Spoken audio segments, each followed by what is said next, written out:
Hey, welcome to Film Fanatics. This is episode 2, and my name's Dan. Here with me is Justin. How's it going, everybody? And Joe. Good evening or morning, wherever you are. Yeah, whenever you're listening. And if you did listen to the first show, we certainly thank you for that. And I got some feedback from a few people about that, which is awesome. Basically, what we do on the show is talk about movies, as the title indicates. We're going to start off with some new releases that we've seen recently, and then after that going to go into this week's top 5, which is an interesting one. We picked the top 5 real-life presidential portrayals, and the reason we did that is actually twofold. One of the films all of us saw this week was Lee Daniels' The Butler, and obviously there's a lot of different people portraying different presidents in that film, if you've seen that. And also, we saw a movie called Abe Lincoln in Illinois from back in 1940. And once we get through the top 5, what we're going to do is go through our 3 weekly featured films, and Abe Lincoln is in that mix. The first movie we do every Sunday night is a new classic, as we call them, a movie that has come out in the last 2 years that Justin and I have graded in the B range or higher, and some of them Joe has seen previously, some of them he has not. So this week we're going to be talking about The Girl with the Dragon Tattoo, the American version that was released in December of 2011.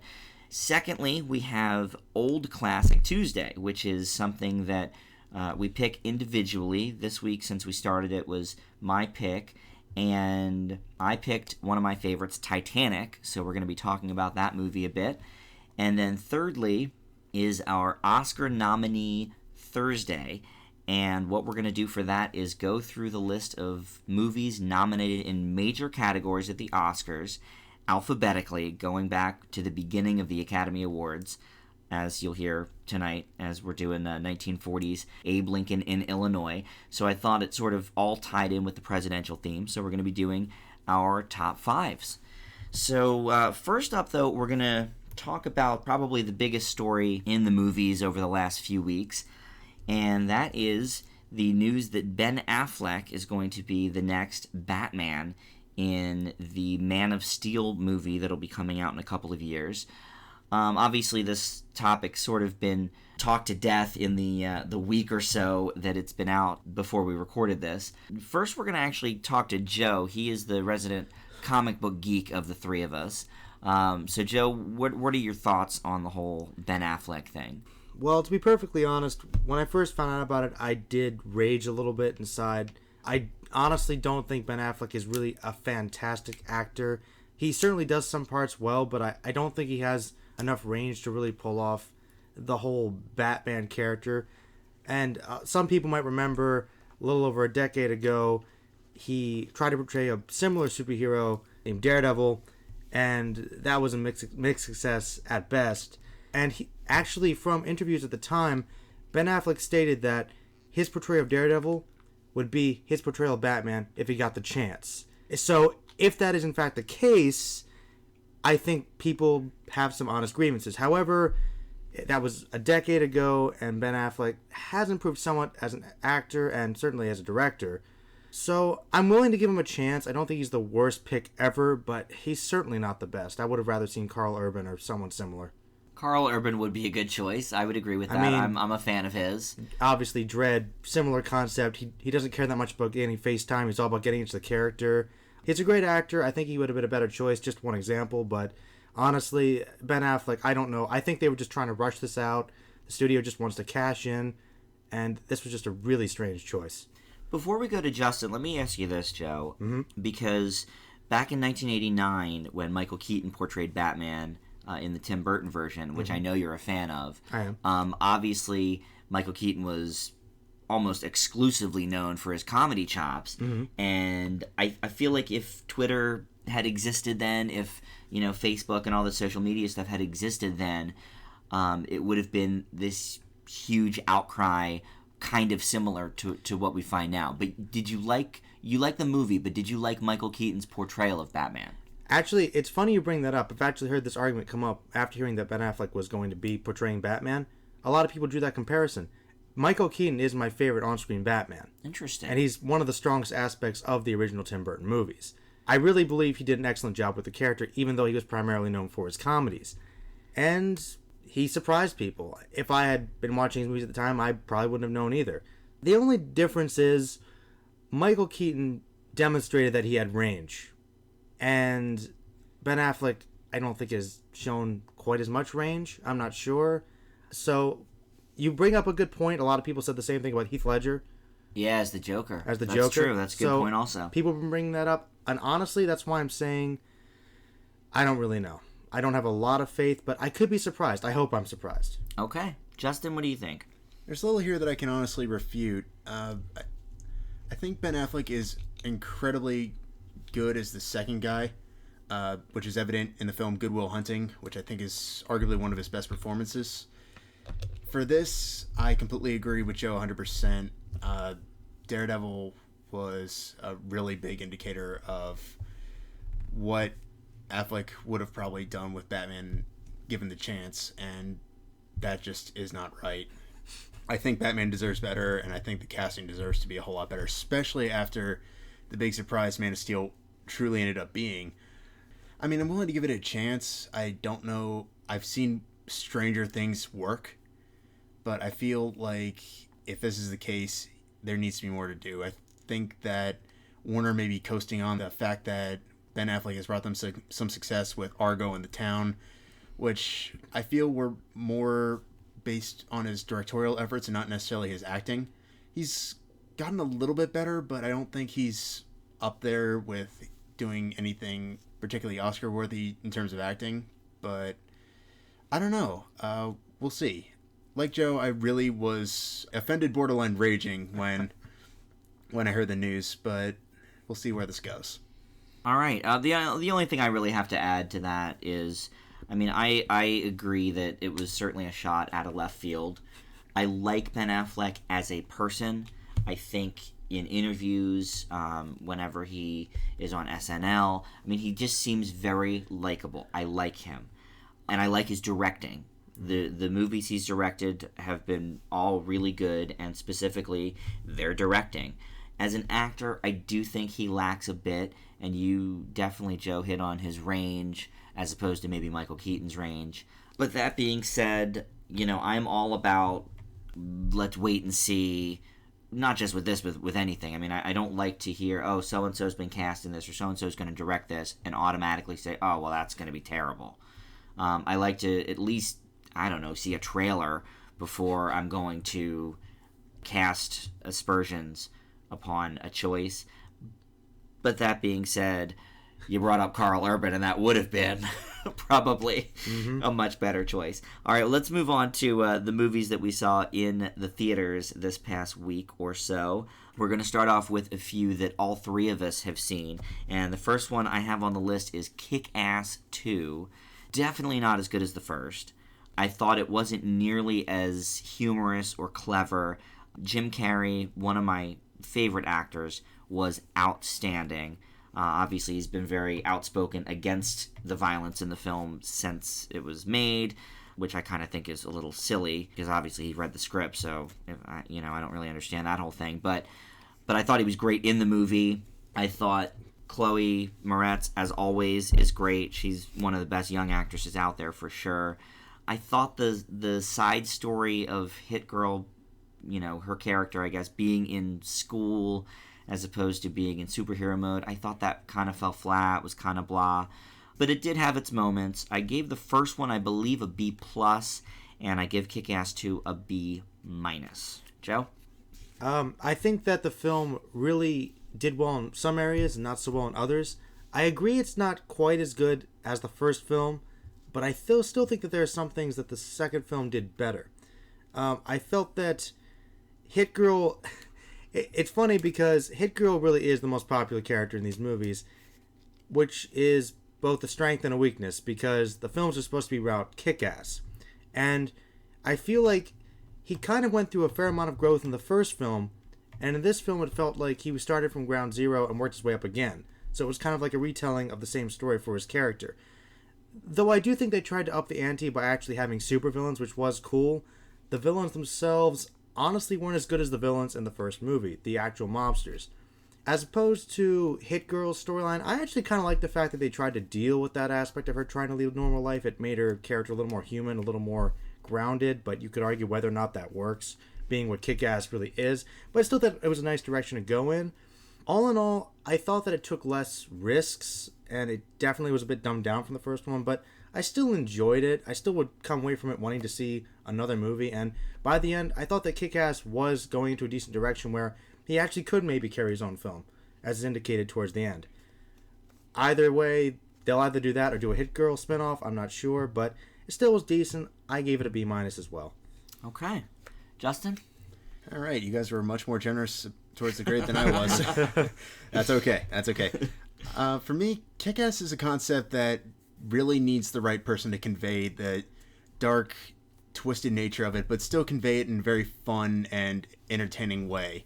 We saw that a lot with Matthew Vaughn, who directed the first one and also one of the best recent X-Men movies, X-Men First Class. The new guy, Jeff Wadlow, who's one of his main directing credits is Never Back Down, which was basically the Karate Kid with MMA, is not the right man to do this. I do agree with Dan completely. I think Chloe Moretz and Carrie gave really good performances for what they had. And the general concept of the actions of the characters leading to very dark and disturbing consequences is well taken. However, I feel like there could have been a better way of handling it. It got much darker than necessary. Instead of being a dark comedy, it just was unpleasant to watch come the second half of the movie, and it really took you out of it. It's nowhere near as much fun as the first movie. I felt like it could have been the start of something awesome. If it has an opportunity for a third one, they could easily learn from their mistakes with this one. But it just left a really bad aftertaste for me, and because of that, I have to give Kick-Ass 2 a C-. I do think the idea of a Hit Girl follow-up would be pretty interesting, because she really is. It's interesting that she is the best character in a movie that's called The Other Character. And I think that was pretty So that was an evident. interesting point. Definitely. Yeah. All right, next we are going to move to The Butler, which I mentioned earlier on in the show. Part of the reason we're doing our top 5 film presidents is because we all saw The Butler this week. I think it was fantastic. Lee Daniels really hit it home with Precious, failed miserably with The Paperboy, and I think regained it here with The Butler. The actors and actresses that he got between the cameos and the full performances were great. Oprah Winfrey specifically is a standout here. I would be shocked if she doesn't get at least nominated for a Best Actress or Best Supporting, depending on how you look at her role in the film as the Butler's wife.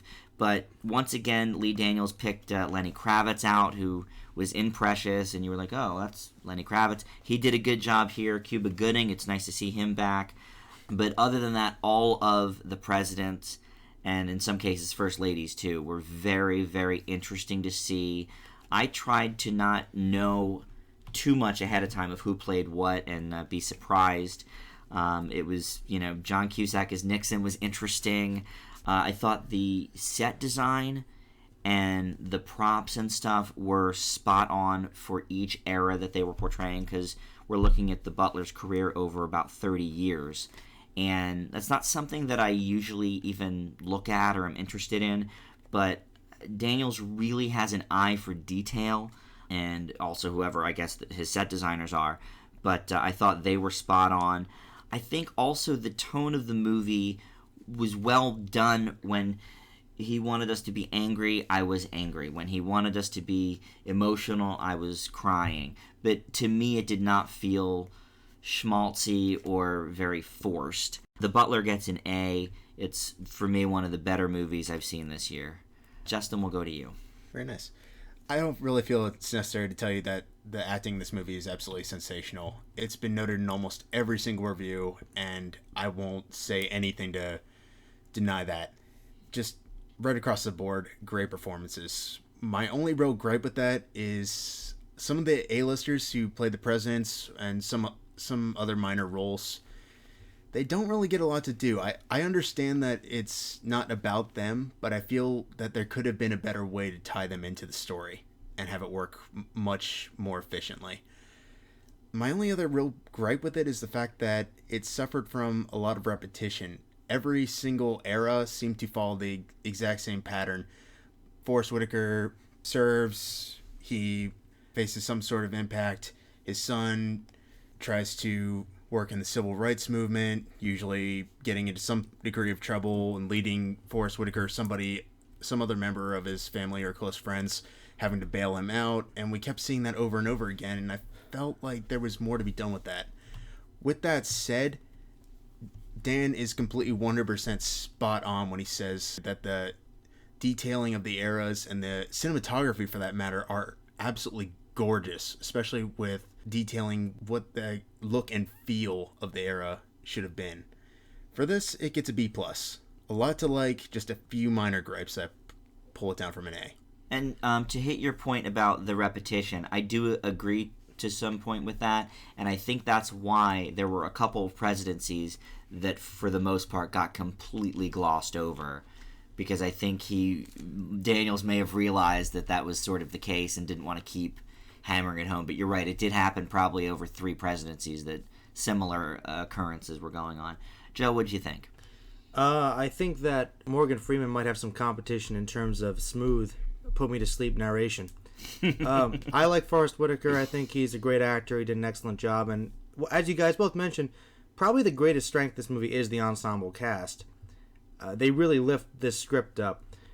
The directing choices were a bit odd. The script was a bit odd in the sense that it felt flimsy, as if there were so many characters that were trying to be included that a lot of them really didn't get their just dues.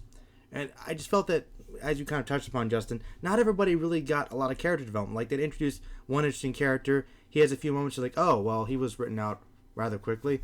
But as it was, the movie already was kind of long. I really did feel its length. I'm not saying I wasn't interested, but I could feel the length, and it did tire me a bit. I do like historical dramas. I love history. I thought this was a fairly good exploration of the civil rights movement. I kind of like that whole montage sequence. And props to this movie. It does something I don't think any other film has ever done. It really demonstrated how hard it was to be in the sit-ins, be in civil disobedience during that time. No other film I've ever seen has portrayed it that in depth and with that much discomfort. I never saw like a training sequence for that during the protest. I thought that was very admirable. That was cool. That was probably the best part of the movie for me. All in all, I thought the performances were great. I thought the score was good. There was good cinematography, but it was a little too drawn out in certain points for me. Overall, because of the acting and that one part I mentioned, I gave it a solid B. All right, we're going to go to one now that Joe did not see, unfortunately, but Justin and I went and saw You're Next. I thought it was overall a pretty good mix of horror and thriller. It certainly started out more as a typical horror movie and then veered the last half maybe into thriller territory where it wasn't so much, things jumping out at you necessarily, but how is this family going to get out of this problem they're in. I thought that some of the twists and turns I called ahead of time, which I usually don't do, especially in horror movies, because I just haven't seen all that many of them. But there were a couple things I thought that I ended up calling not even halfway through the movie either. But overall, I thought it was a lot of fun. And like we talked about last week with The Conjuring, which just scared me to death, but I loved. This didn't so much scare me. It scared me a bit, but I think overall it was going for more of a fun, campy angle a little bit. And for that, I did give it a positive. I gave it a solid B. Justin? Very nice, Dan. Thanks. Your next, one of the best things it has going for it is it really loves slasher movies in general, and it has a look that just screams great homage. One thing I would like to mention, though, is the fact that it's not so much a horror movie as it is a dark horror comedy. It's self-conscious. However, there are a lot of points where it tends to feel like it needs to explain to you the punchline to so many moments in the film. It is predictable from time to time, like Dan mentioned. The acting is probably some of the worst of 2013. However, some of the banter amongst the family members is arguably where a lot of the humor comes from. But it just its forced nature really pulls it down, and the scene before premise, despite adding some self-conscious humor to it, just doesn't keep it going. So your next is still okay, but it's just not great. I'm giving a C+. All right, the next two, I am actually the only one that saw, either because of time constraints or mere lack of interest, and both of them actually get a C from me, and that is Jobs and One Direction This Is Us 3D. First, let me talk about Jobs, because that's pretty quick. I went to it really not expecting much at all. It got awful reviews.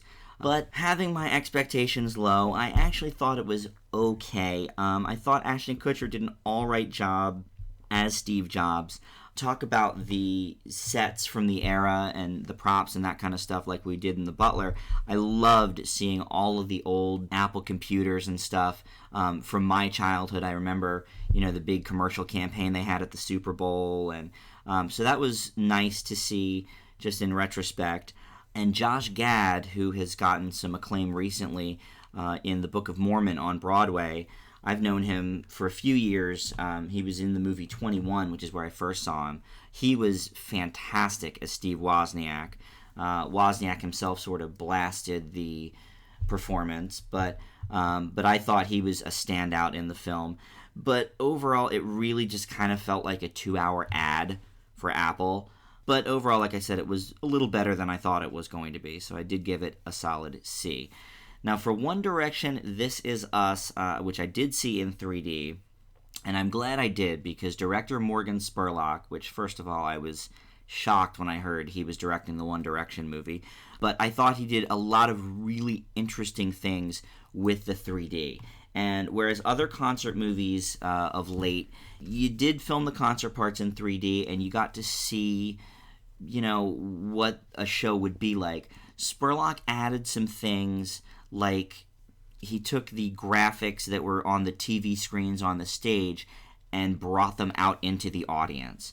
In the one song that had sort of a comic book theme on stage, he transformed into a living comic book that you wouldn't see if you went to the concert, but you got to see it in 3D. So I thought that stuff was really cool.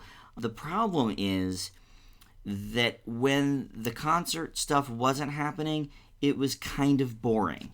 The kids are, 19, 20-something kids that are running around and being goofy, and it's nothing interesting. It's nothing that when you were that age you didn't do.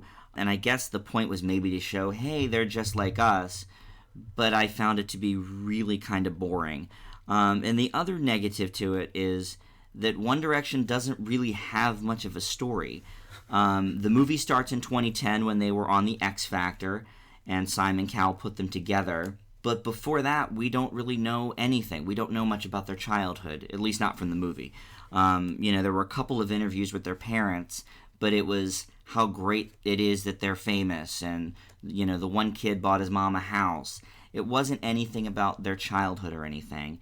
And Justin here likes to complain about the Justin Bieber movie, Never Say Never, not having seen it, but complains that he doesn't have much of a story. The Justin Bieber movie is War and Peace compared to the story in One Direction. There is none to be had. However, the concert stuff and the stuff Spurlock did to make it interesting is really cool. So I'm very split on it, and I give it a C. I have talked enough, so our next movie, which all of us have seen, I'm going to let Joe do first, and that is The World's End. Oh, The World's End. Oh, yes, indeed. The Simon Pegg, Nick Frost movie. Yes. Oh, I loved this movie. This movie was amazing. I saw it with a bunch of friends, and they all gave me interesting opinions. A lot of them thought that the first half hour or so establishing the characters was really boring. I thought that was great. I really liked adding the human elements to these characters. I thought that Simon Pegg and Nick Frost, normally Simon Pegg is the straight man and Nick Frost is the really wacky guy, and you got to see a great transition. At least in the beginning of the film, they reversed roles, and you got to see them do these really great characters. I thought they were very believable. They had a lot of turbulent relationships early on that they were building upon. I thought it was a great structure early on. And then it enters into the wackiness, and it just kind of becomes the standard ridiculous Simon Pegg nerd-fueled humor with that British comedy that I love so much. It really feels like 3 movies in one. I will be perfectly honest. Like, it's broken up. You got sort of the word that will not be mentioned, but kind of a drama with comedy elements for the first part. Then it just becomes wacky sci-fi, and then it goes into an almost dark post-apocalyptic aspect with some Dungeons and Dragons elements. I really thought it was a mishmash of cool ideas that they just kind of threw together, and personally I thought it worked, admittedly a little flimsily, but overall the performances were great, the dialogue was really witty, the fight choreography was funny. I had a lot of fun with this movie. I enjoyed it. I would give it a B+. I too got to agree with him, especially on the point that in Shaun of the Dead and Hot Fuzz, we were so used to Simon Pegg being the straight guy and Nick Frost being the funny guy. It's really awesome to see the change, and it works so remarkably well, especially when Nick Frost ends up turning into a total action hero in the second act. This is probably one of the funniest movies I've seen all year. It is absolutely hysterical, and one of the things I really liked about it, which is a point that Joe touched on it, is the mildly dramatic character development they established in the first act. My only real complaint about that is I really wish they had continued that throughout the story. Admittedly, in some of the other movies, most of the real life problems that these characters have are usually played for laughs or shrugged over. But in this I feel like they could have really tied in well and brought it full circle. The biggest issue I have with this is in the last 5 minutes or so, it honestly goes in a completely different direction, and I feel like the ending was a scene from an entirely different movie. It was a movie I would have loved to see, but it just didn't fit what The World's End was trying to do. And because of that, what would have been an A- turns into a B+. Well, hitting on both of your points, actually, but before that, I'm the only one of the group who has not seen Shaun of the Dead or Hot Fuzz. Justin gave me the opportunity before we went to see The World's End, and I thought it would be more interesting maybe to have one perspective on the show that didn't see either of those movies, therefore doesn't have such an attachment to the actors. Now, I do like Simon Pegg. Obviously, he's great in the new Star Trek reboots. And I did see a movie he did a few years ago called Run, Fat Boy, Run. Oh, good one. Yeah, it was. I enjoyed it. But I loved the character development in the first half hour that your friends, I guess, didn't care for. I thought that was one of the stronger parts of the movie. Definitely. Just kind of seeing, who all these guys are and their dynamic. And with that beginning part, I thought the soundtrack was fantastic. A lot of those songs, are from my own middle school and high school years. So that was a cool throwback. But as Justin and I talked about after we saw it, I too found the ending completely unsatisfying and a bit off. And it did seem like it was completely out of place with the rest of the movie. And also the comedy, I was a little hit or miss on. I loved when they were being clever with the wordplay and stuff like that. Very witty stuff. But there was a lot of broad comedy in this film too, a lot of pratfalls, and to me that got a bit old. But overall I did enjoy it, and I give The World's End a B. And that's all the movies we have that we've seen in theaters this week. So let's move on to the next portion of our show. We're going to do this week the top 5 real-life presidential portrayals. An actor playing a real-life president. We're doing just top 5 this week. Obviously, there's not a ton to choose from. We did that in honor of The Butler, and as well this movie we're going to talk about a little bit later on in the show from 1940, Abe Lincoln in Illinois. So let's get the top 5 going. For me, number 5 was Robin Williams. Not in The Butler, however. I picked his portrayal of Teddy Roosevelt in the Night at the Museum films. I thought it was a really well-done performance. He added one of the best characters to the film, at least the first one. The second one had its own set of issues, and I think there were some better characters, and they didn't give him a lot to do. But in the first one, I thought the Teddy Roosevelt character was a standout, and Williams gives one of his better performances of the last decade or so. So that is my number 5. Joe? Oh, that's an interesting choice. I was not expecting that. Thank you. You guys might shoot me because this film is pretty bad for a lot of reasons, but I did like the portrayal of this president, and he's my favorite president, and that would be John Voight as Franklin Delano Roosevelt from Pearl Harbor. I have actually never seen that movie, but I've heard it's bad. Oh, my. Kind of an understated performance. It's small, and admittedly, for the most part, kind of a rough film, but the few moments he had, I actually thought were really well done. I mean, it's John Voight. He's an excellent actor, and I thought the part where he stands up and proves that you can accomplish anything by standing because he was in a wheelchair, like a little over dramatic, but you know what? He did a good job. I was convinced. I liked him, so that would be number 5. Very nice. Justin? Well, let me comment on that by saying, despite my huge loathing of that movie, I barely remember him even being in that one, so did not see that coming. Well played. Thank you. Number 5 for me is James Marsden from The Butler as JFK. I thought he was by far one of the most interesting president that is introduced in the story, and my only real regret was his performance was I wish they hadn't reduced him to 10 minutes of screen time, if that. I felt like he looked the part, he acted the part beautifully, and one would think that because of that, the moment in which his character develops and then is abruptly assassinated should be devastating, but instead it just is kind of a minor moment of sadness and then on to the next administration. But for the moment that he is in the film, it's really something to respect, and I had to give him number 5 for that. Great choice. My number 4 is Josh Brolin and his portrayal of George W. Bush in the Oliver Stone film W, which is actually the first Oliver Stone film I think I've ever seen in full. I've seen bits and pieces of some others, but Blasphemy. I know. I really need to get on that. But you know, love him or hate him as a president, the performance that Brolin gives is spot on, fantastic. I am a Josh Brolin fan anyway. Pretty much everything he seems to do, I like. I liked him in Milk. Everything that he does. He has not turned in a bad performance yet, and W is one of his best. So that is my number 4. Good choice. My number 4 is Lee Schreiber as Lyndon B. Johnson in The Butler. Mostly because he was just hilarious. Of all the presidents, he was probably the most memorable for me because admittedly they did use him for comic relief, but they actually did show some redeemable qualities to the character despite where he came from originally. And I thought there was a little bit of character development for the 5 minutes he was on film. So I liked that. Ironically speaking here, the only reason I chose James Marsden over Lee Schreiber is because he was pretty much reduced to a comic relief character. He was a really funny comic relief character, but he was still a comic relief character.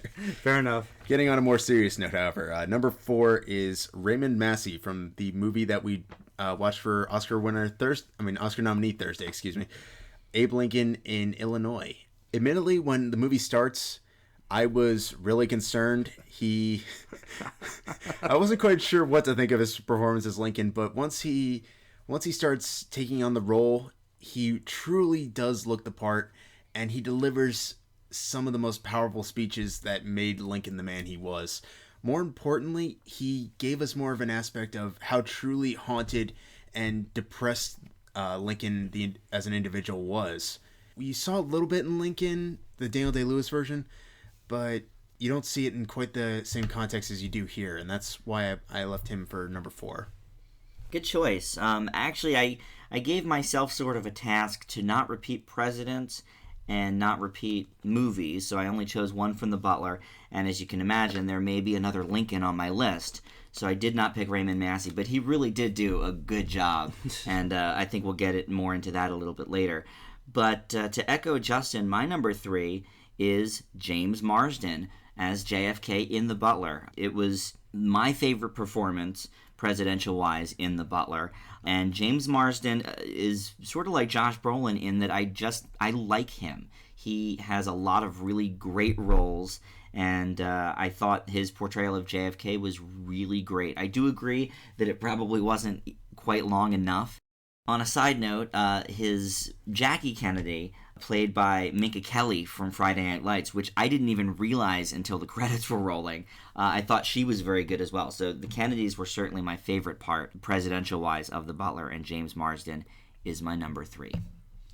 Well, there'll be some echoing here. My number 3 is actually Raymond Massey from Abraham Lincoln in Illinois. I was also a little worried and quite surprised at the beginning of the film. I wasn't sure, but I don't think it was the actor. I think it was more perhaps direction, some of the screenplay aspects. I wasn't sure about the delivery, but as we saw his evolution, I really thought it was a very well-rounded, strong portrayal of Lincoln, and really it was the speeches. He gave possibly the best Abraham Lincoln speeches I've ever seen on film. I was really into them. There might have been 5-10 minutes of straight speech that I was just like, wow, this seems really, really evident of something true. And I really enjoyed it. I thought it was powerful. I thought it was dynamic. I loved it a lot. I was very surprised. Very surprised. I think we all were. We all were too. Pleasantly. Yeah. All right, Justin. All right, so before I kick off number 3, I personally want to thank Dan for this one. I was originally really struggling with this list. I've only seen so many movies with presidents that would have been candidates for this. And Dan took the liberty of throwing this one my way, and it truly is a fantastic movie, and it's largely thanks to Frank Langella, who plays President Nixon in Frost Nixon. I thought he did a wonderful job of accentuating the mindset Nixon had post-Watergate. He may not necessarily look the part, but my gosh, he absolutely talks the part. And he's absolutely terrifying during his interviews with David Frost. To be honest, I don't think anyone will ever see a performance that truly defines Tricky Dick as he did in this role. And that's why he has to be number 3. Well, you are welcome for that. It is a great performance, and one that I chose as well. It is my number 2. And I can't say much more than you did about it. I think he certainly looked the part more than John Cusack did in The Butler. I'll give with you that, sir. Phony nose that they gave him. Best part. But yeah, I mean, it's a groundbreaking performance. I was not quite alive for the Frost Nixon stuff, but Nixon obviously was still alive for all of my childhood and into my college, and you could still see him in interviews at that point. And I think Frank Langella just nailed the role, so he is my number 2. Joe? My number 2 is a little bit different. That would be Anthony Hopkins as John Quincy Adams in Amistad. I thought it was a really interesting film about the early issues of the slave trade and trying to ban it. And though his role was not the biggest, he wasn't one of the main stars of the movie, he gave a very memorable president. I really enjoyed it. Shockingly enough, my number 2 is also Anthony Hopkins as John Quincy Adams. Curse you, Joe. Just kidding. Anyways, Hopkins doesn't really have a whole lot of screen time in Amistad, and I think this is one of Steven Spielberg's sort of diamonds in the rough. So you don't hear a whole lot of people talking about this one, but it really is a great movie. And very good.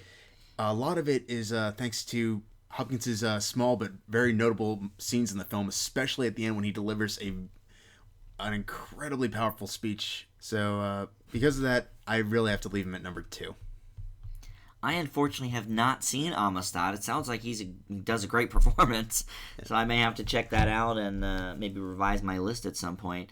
But my number 1, as I mentioned, there might be a Lincoln on my list, and it is, of course, the incomparable Daniel Day-Lewis, who won the Best Actor award this year for Lincoln.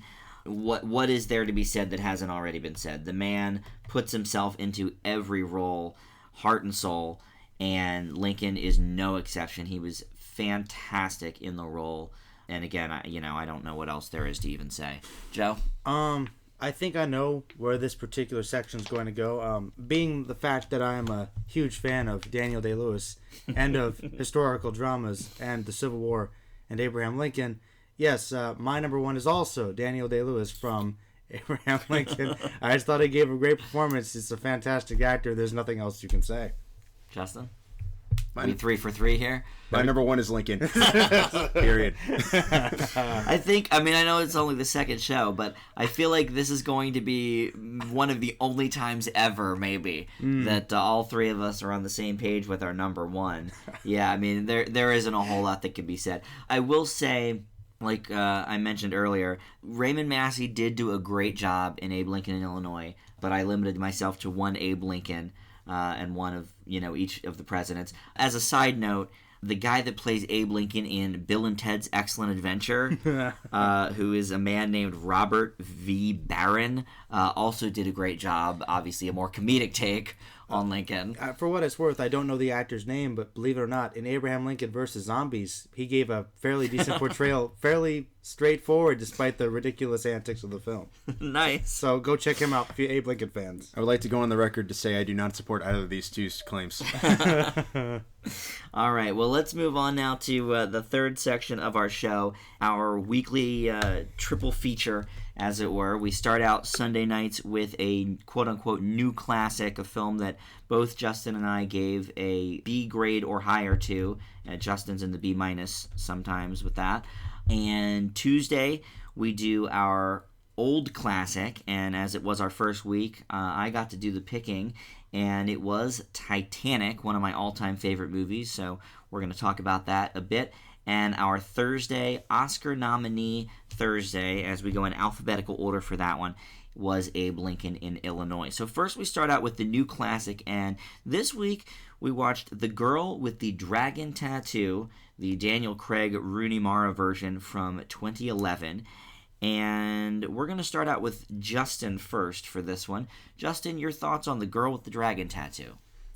With the 2009 version, the bar was set extremely high. It had a very epic feel. It felt like the start of something big, and it truly drove for that. It was a great movie. Noomi Rapace did a fantastic job as the title character, Elizabeth Salander. You truly wanted to see where it was going from there. The new David Fincher version from 2011 doesn't have quite the same epic feel in the start, but escalates as the film goes on. It tries to do more of what the book did and set the stage more, which, when the book came out, bothered a lot of people because the first 80 pages are excruciatingly frustrating to get through because it goes into painfully complicated financial issues. To be honest, I prefer this version. I think the storyline does take a long time to develop. I think it takes like 40 minutes to an hour. The payoff is there, and it's worth it. David Fincher's style is evident, and Rooney Mara just absolutely aces it as the main character. Daniel Craig as well as Mikhail Blomkvist. James Bond as a journalist, and it works. It really does. I will say it is not a movie for everyone. It does get very, very dark. I know this was a big thing that bothered Dan. I'm sure he'll tell you about that later. But for me, for 2.5 hours, it's an absolute thrill ride. I loved it. I really hope they push out a sequel, even though I know Hollywood's a little bit on the fence. It didn't quite do what they were hoping it would. But there's so much potential with this, and it deserves to be explored. The Girl with the Dragon Tattoo 2011 David Fincher version is getting an A from me. Joe? I would say that I'm a big fan of psychological thrillers in general, just crime dramas, things of that sort, good mystery. And I feel that particular genre, those subgenres have somewhat, I don't want to say they've died, but they haven't been as popular as they were a decade or so ago. And this one, being in David Fincher's realm of directing, was excellent. I really, really enjoyed it. I thought that the cinematography was fantastic. It's incredibly crisp camera work. And the cinematography just blew me away. And beyond that, the screenplay I thought really kept things at a fairly even pace. I actually enjoyed this one a little bit more than the original. I agree with Justin. I think that it was a bit slow in the beginning, but the payoff is really great. I thought that Daniel Craig gave a great performance. Overall, there really isn't too much I could say negative about it. I do feel like it is two separate stories in the beginning that might kind of divide some people because they're not entirely sure which story they should get too invested in. But once the two characters meet up, it really, really continues to pull forward with this great pace. And it's really enjoyable, and I hope they provide a sequel. I really do. I would give it an A as well. Very good. Now, originally, when I saw this, I liked it, but I certainly wasn't as crazy about it as I knew Justin was at the time. I gave it a B when I originally reviewed it, but I do have to say a rewatch was a good idea. I ended bumping it to a B plus from a B. I didn't see the original, and I was, to be honest, a little bit skeptical of seeing this one at all, just because I did hear about some of the really intense stuff that happens in the film. So I actually didn't see it in the theaters. I waited until it was on DVD a few months later and watched it just at home. It definitely takes a while to get moving, and that is probably my biggest complaint with it. It is about 2.5 hours, and for the first 30 or 40 minutes, it's pretty slow moving. And that's probably my biggest complaint with it. Certainly, Rooney Mara was fantastic in the role. Like I said, I didn't see the original version, but judging from the other stuff I've seen Noomi Rapace in, I definitely think Rooney Mara nailed the role better than she could have. Just everything works with her performance. Daniel Craig also did a great job. I honestly think next to Rooney, it's not a total standout. I mean, she definitely steals the show, but he does hold his own, certainly in some of the scenes. But the intensity is a lot. There's a couple of scenes specifically where, as we were watching it, I just had to cover up my eyes and maybe open up my fingers a little bit and peek through, because it was very, very intense. And I think definitely sometimes unnecessarily so. I think Fincher went a little bit further. I get it that it was to move the story along and to really involve you in these people's lives and their dilemmas. But I think some of it was a little bit gratuitous, in my opinion. I'm surprised nobody mentioned the score, which for this movie is fantastic. Trent Reznor and Atticus Ross did the score. They also are the award-winning team behind the score of The Social Network. And of course, you might know Trent Reznor from his band the last 25 years, Nine Inch Nails, which I'm also a fan of. But I thought the score to this really set the mood, set the tone right from the beginning. One of the coolest credit scenes that I've seen in quite a while. Definitely. And so the score really bumps it up for me as well. So I do think it deserves that B+. I think if those other problems, if it wasn't quite so slow, if some of the intense scenes weren't quite, in my opinion, as gratuitous, I could see it easily being an A-. But because of those things, I do have to give it a B+. I am surprised to hear, Justin, that they are not firm on a sequel, because I really thought that it was for sure going to be all three movies. And, I guess it has been 2 years and they haven't even started filming another one yet. So I guess that is in question, but I am truly surprised to hear that. I am too. And it definitely got people talking. It got people more knowledge regarding the book series, at least. So, which it deserves. I'm surprised to hear that as well. Well, and as he said that, I sort of looked it up, and it's true. It wasn't a huge hit here in the States. It made $102 million, and then added another $130 million in foreign markets. So it really only cleared $232 million, which in this day and age for a franchise isn't a huge take. So I guess maybe they looked at those numbers and were questioning what they wanted to do. But I think it would be such a shame and a disservice really to fans of the book series and to the American version of the film if they didn't put out the other two in the series. I agree. I certainly hope they go through with it. Well, let's move into our next film then, and that is Titanic. This was my choice this week for old classics on Tuesday that we've been doing. We drew Joe's name for next week, so I'm eagerly anticipating what we're going to watch for that. But for old classics, it's a movie that is more than 2 years old that we have seen when our name is drawn, and we want to introduce the group to it. In some cases, maybe everybody in the group's already seen it, which certainly was the case with Titanic. I mean, how could you be in our age group and not have ever seen it?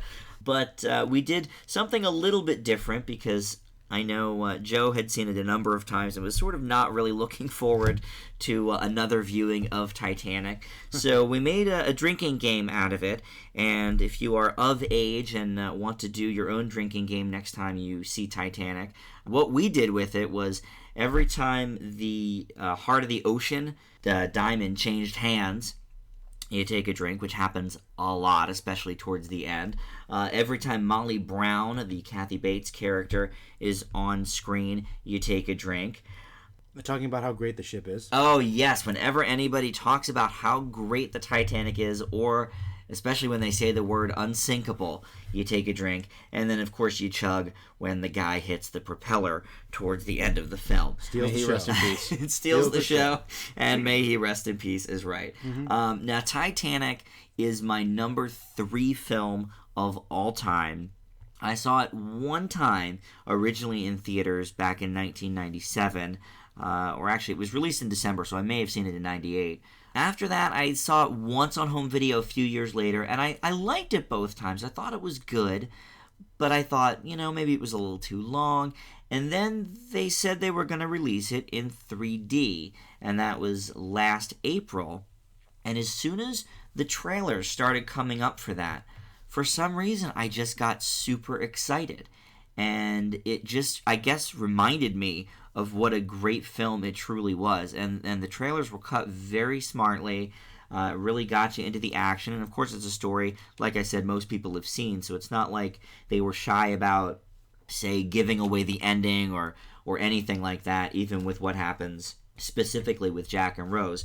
And we don't like to do spoilers on this show, so I don't know how far we want to really talk about it, but I think everybody's pretty much seen Titanic, so we can be a little bit more loose, I think, than we normally are. But when it was re-released in the 3D, it immediately shot to the top reaches of my all-time chart. We had it at our movie theater for 4 weeks, and I ended up seeing it 5 times in that time span. And again, this is not a short movie, so it really was a chore to kind of carve out all that time, but it was completely worth it. Every time when it ended, I wanted to see the next show. I can see why people saw it 10 or 12 times in theaters when it was originally out. That's sort of my backstory on it. So let's get into the specifics of the film. Justin, what do you want to say about Titanic? All right, Titanic's really a movie you have to respect based solely on what this could have been if someone else had been in the driver's seat of it. If it weren't for James Cameron marrying classical storytelling with a means of developing the general narrative to appeal to both the male and female audiences, it really might have gone in another direction. What could have been a very, very melodramatic story you've seen before about class struggle really comes together based on how well he's able to use his actors and get them moving into the story. You care about these people very early on, and the gorgeous cinematography, James Cameron clearly did his homework, and it shows. It feels like the Titanic. When the ship breaks at the end, you feel like you're literally there hearing the crack clear as day. And it's just something to truly stand back in awe of, that he could put something that could have fallen apart so easily together. Like I said, I think the actors worked very well. Leonardo DiCaprio and Kate Winslet have amazing chemistry. I won't say the movie's without some minor flaws, most of which are very well compensated by both the narrative and technical aspects of the film. What else can be said? James Cameron is truly king of the world in the world of filmmaking. The movie truly shows how and why it deserves to be one of the highest grossing movies of all time. And for that, I got to give it an A. Just so much to admire. Joe, you were sort of the unwilling participant not unwilling, just less willing. Okay, fair enough. Your thoughts? Well, I mean, I guess it's just from years of growing up during the time when it was cool to hate Leonardo DiCaprio, kind of thinking of Titanic as basically a chick flick. I mean, I just kind of got sucked into that general mentality, even though I was a little young for that. I think it just kind of cascaded over. So I had this view of Titanic, and I had seen it before, and I guess I never thought it was a bad movie, but for some reason I just didn't really want to like it. I did not want to like this movie.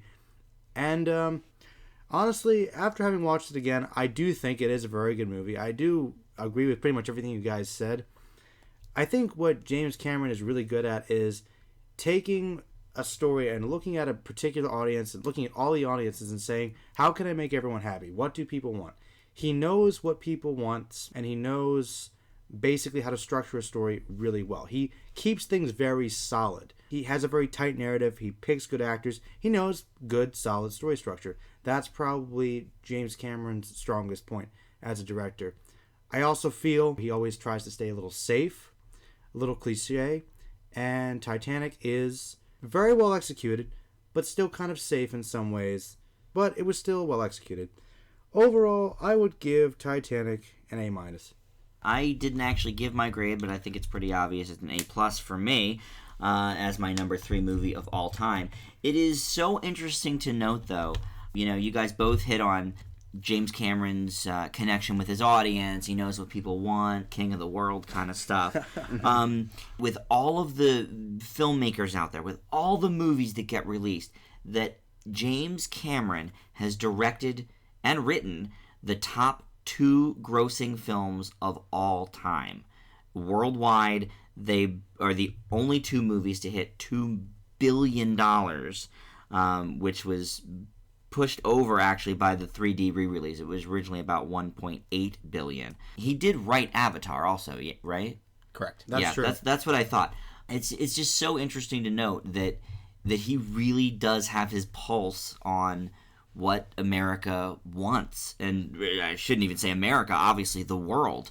And I think Titanic really, I can understand, Joe, your sort of I hate Leonardo DiCaprio mentality because you were younger when Titanic came out.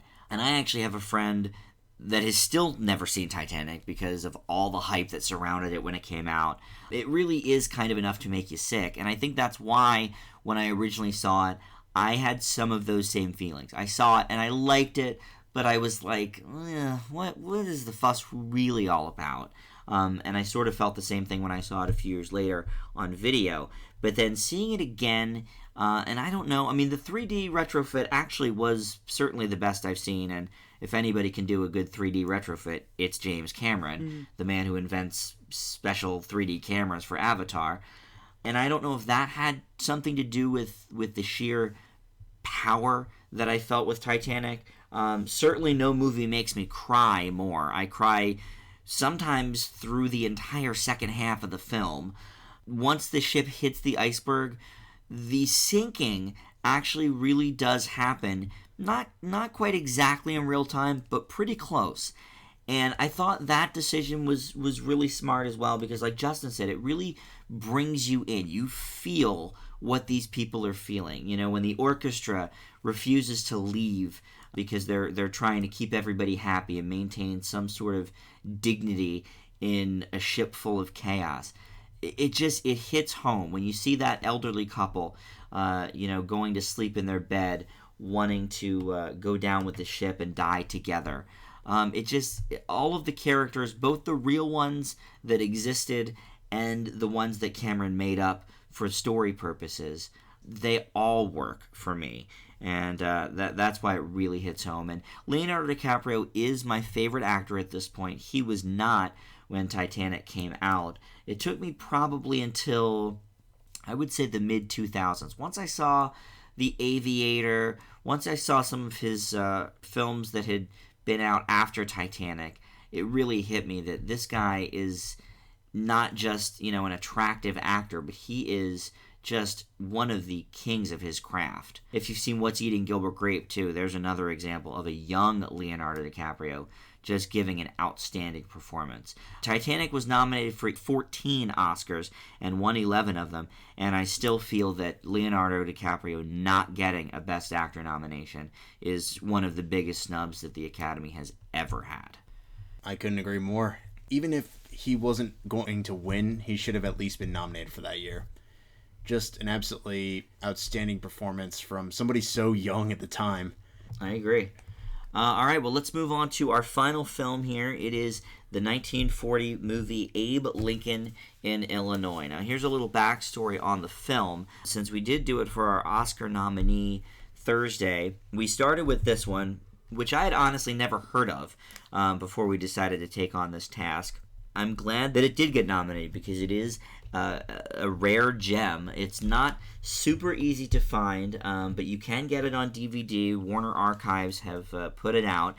And Raymond Massey got nominated for Best Actor. We've already extolled some of his virtues here. And it also got a second nomination for Best Cinematography in black and white. They had two separate categories back then for cinematography, black and white and color. So Raymond Massey obviously gave a great performance. We already talked about that.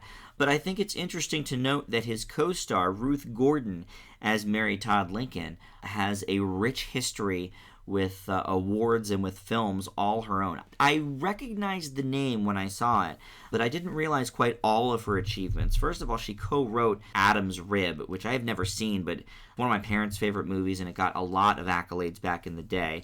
But Ruth Gordon also played Maude in the film Harold and Maude, which I did not realize.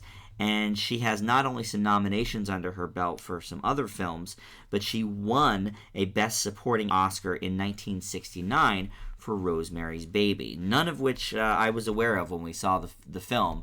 But it makes sense because her Mary Todd Lincoln was really good. I'm a big Sally Field fan, and I thought Sally Field did a great job as well in the movie Lincoln that just came out last year.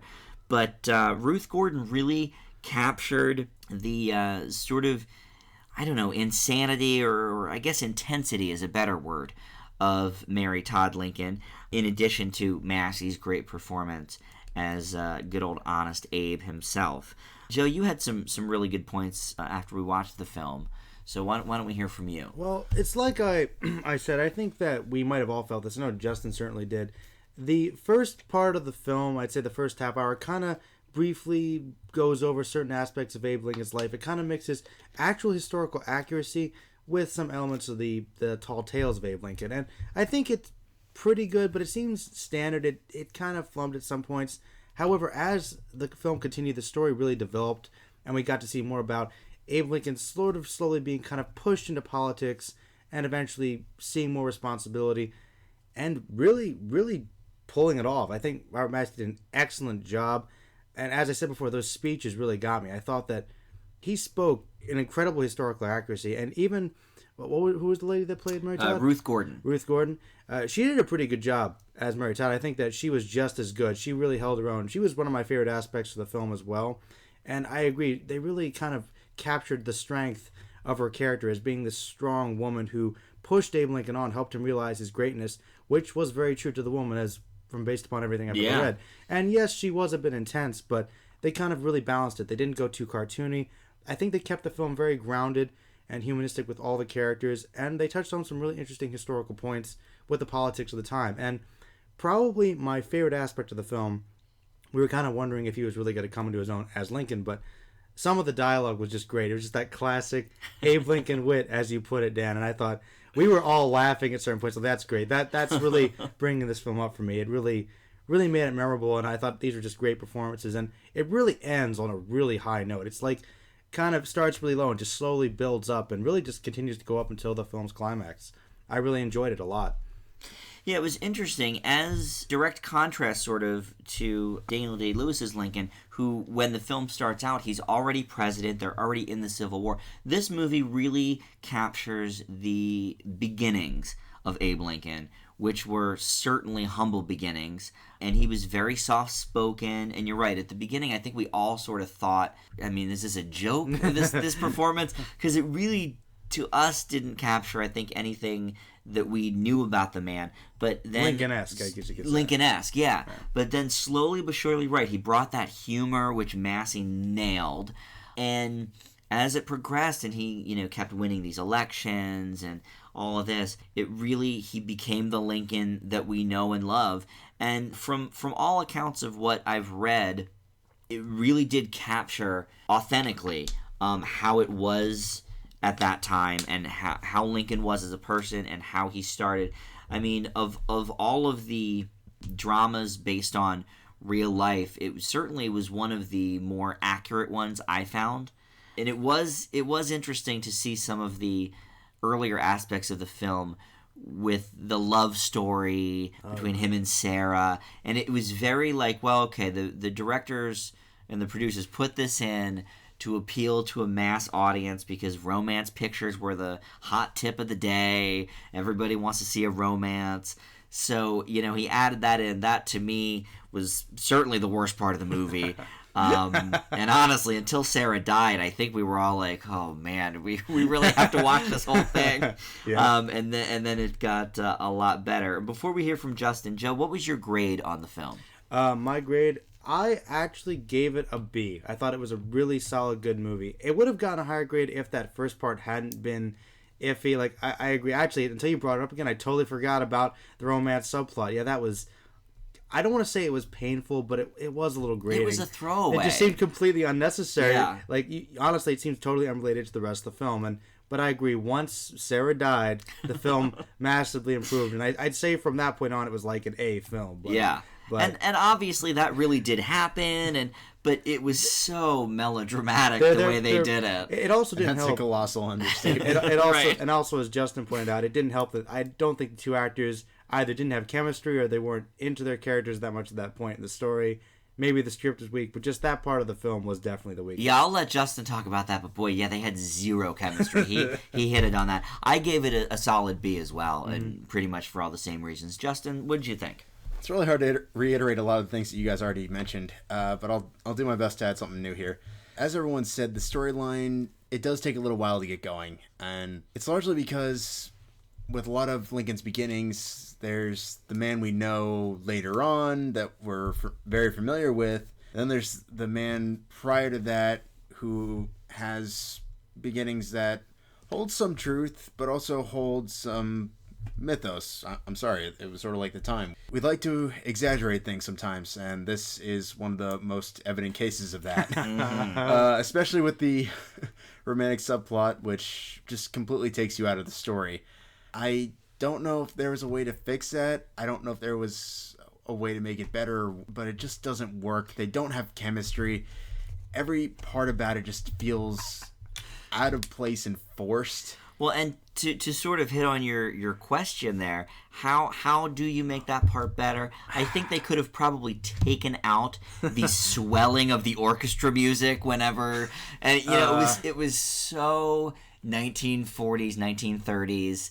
That's romantic. True. I mean, every time they were together, it was like this, you could see the cartoon birds, around them just about. Just to quickly interject, Justin, Okay. Bringing up that point, it kind of made me think up to that point, is the rest of this film going to be about him and Sarah?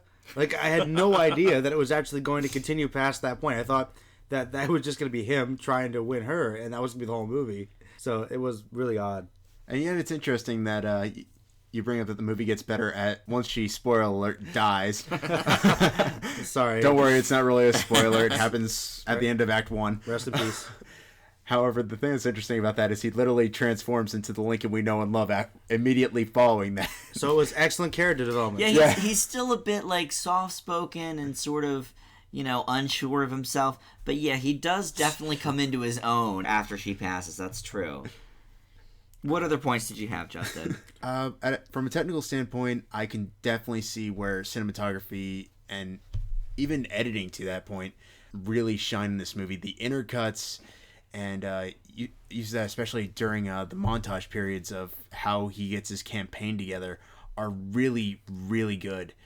And I won't say it's entirely flawless. I think that there are still some parts that do come off as a little melodramatic, but they work, and it's largely because Raymond Massey just transforms into Lincoln in that second, third act and really brings it home.